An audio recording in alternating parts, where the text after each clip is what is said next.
Now to a developing story. We saw a 3.3 earthquake yesterday, and we saw several aftershocks from that quake. And you can see they're all concentrated right there in the Midlands in Kershaw County. The latest one happening just after 10 o'clock last night.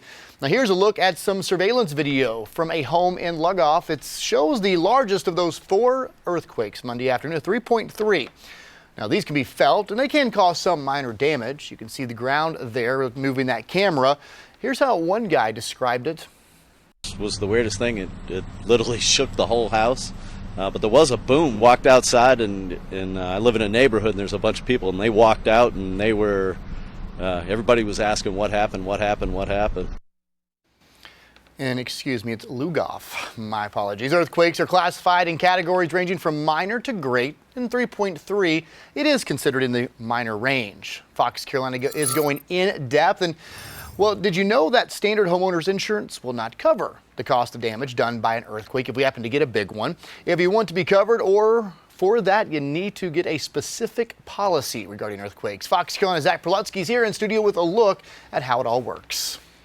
Well, Cody, we made this map that shows you all of the fault lines across South Carolina. While most of the earthquakes happen in the lower part of the state, you can see there is some risk here in the upstate. Now, if your house is damaged by an earthquake or any sort of land movement, the only way to get it covered is to have earthquake insurance. Now, if your house shakes like this, an earthquake insurance policy could cover you for only about a couple of $100s a year. But the deductibles are high. They range from 5 to 25% of the home's value, depending on what the home is built with. For example, if you own a $300,000 home with a 10% deductible, you would have to pay for the first $30,000 worth of damage out of pocket.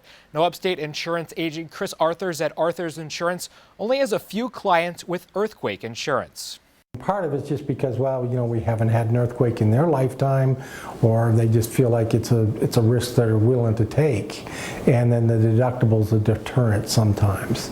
But you know, we do have a few people turn around and say, yeah, you know what, I'm willing to spend that $8, $10 a month to cover it just in case.